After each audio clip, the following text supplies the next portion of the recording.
year 2021-22 for the Ministry of Education. And my primary reason of opposing this is that in this ministry's demand, there is no such concrete steps have been shown or taken in last 6 years by this particular ministry to improve the education upliftment of the Muslim minorities, to ensure that the dropout rate decreases. And I put to you, Madam, to the Honorable Minister, that the literacy rate of Muslims in the country is 68.5%. The national literacy rate is 74.04%. And the Muslim female literacy rate is 62%. And the national literacy rate is 65.44%.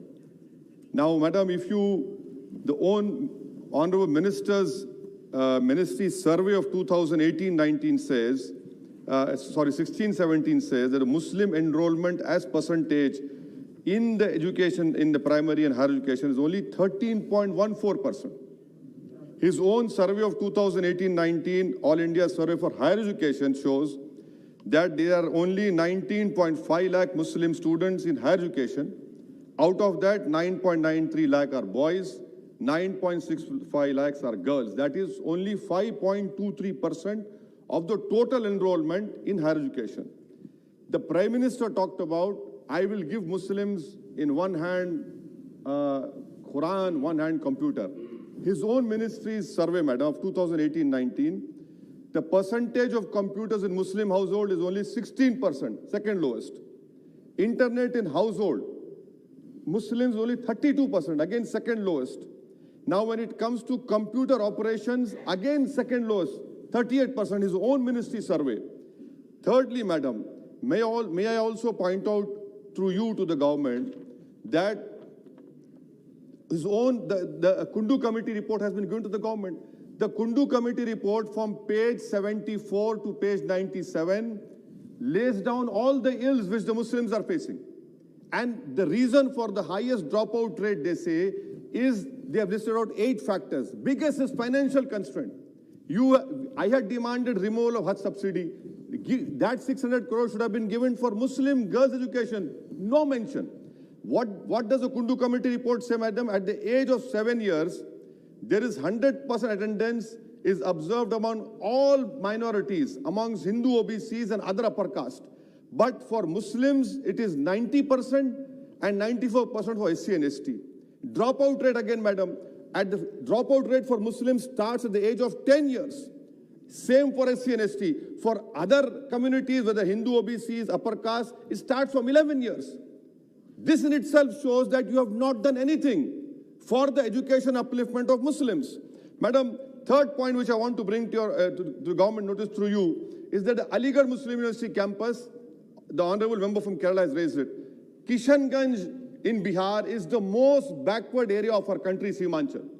Madam, do you know that in this B.Ed degree course, there is no affiliation given by National Council for Teacher Education? May I request the Honorable Minister, sir, at least give affiliation for that B.Ed courses from National Council for Teacher Education? Why haven't you opened more number of courses? Please, I demand from the government, allocate 500 crores in this Kishanganj AMU campus to and start new courses, because that area of Simanchal deserves these education institutes. Madam, my fourth point, which I want to bring to the notice of the government, is that Institute of Eminence. Why have you left out Jamia Millia University? The top 10 university of our country doesn't find a mention in the Institute of Eminence. I don't know why such biasness is being shown in not including Jamia Millia University. Madam, my fifth point about national education policy, I strongly condemn this approach of this government of promoting homogeneity in the country through national education policy. The beauty of our country is heterogeneous. You are doing that, and then your NEP does not talk about upliftment of Urdu. It does not talk about how you will control the dropout rate of Muslims. Nothing is mentioned. And Madam, may I also bring to notice of you is that this whole total education budget is, out of that 44,000 comes from education cess. 4,800 crores come from National Investment Fund.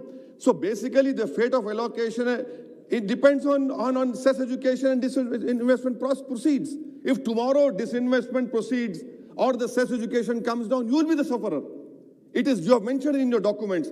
Madam, my sixth point, which I want to bring to the notice of the government is this not a fact that the total union budget spending on education as percentage of union budget in 2015 it was 3.8.